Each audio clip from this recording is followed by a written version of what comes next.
ஒரு பொண்ணு நடந்து போயிருப்பா, ரத்த காவு வாங்கியிருப்பா. அது வந்து நீங்க ஒரு கதை சொல்லியிருந்தீங்க எங்களுக்கு. அங்க தெய்வமா வழிபடுற ஒரு பெண்ணு தான் அது. அவ அங்கேயே திரியிறதா ஒரு வதந்தி இருக்கு அப்படின்னு சொல்லியிருப்பீங்க. எனக்கு கிளைமாக்ஸ் நீங்க எங்ககிட்ட சொல்லிட்டா மாரி எனக்கு ஒரு ஃபீல் இருந்துச்சு. ஏன்னா அவ அப்படி திரியும்போது அவங்க அப்பா ஒரு வார்த்தை சொல்லியிருப்பாரு. இங்க போயிட்டு வந்துட்டு மறுபடியும் அவ இதே அடமெண்டோட இருந்தானா நம்மளே அவளை கொன்றுவோம் அப்படின்னு சொல்லியிருப்பாரு. எனக்கு என்னமோ அங்க போயிட்டு வந்தாலும் அதே அடமெண்டோட தான் இருப்பா. இவனுங்க எப்படியும் இவளை கொன்றுவானுங்க. அவ அந்த மாதிரிதான் திரிவா அப்படின்றது எனக்கு அப்படி தோணுச்சு. நீங்க என்ன அந்த ஷார்ட் மூலமா என்ன சொல்ல வந்தீங்க? ஆக்சுவலா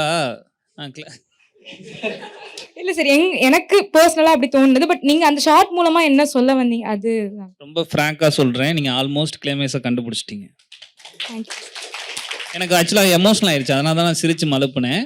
ஆக்சுவலா இதுக்கப்புறம் பேசினா அது நான் ரியல் லைஃப்ல இருக்கிற மீனாவுக்கு அந்த கிளைமேக்ஸ், நம்ம மீனாவுக்கு அந்த கிளைமேக்ஸ் கிடையவே கிடையாது.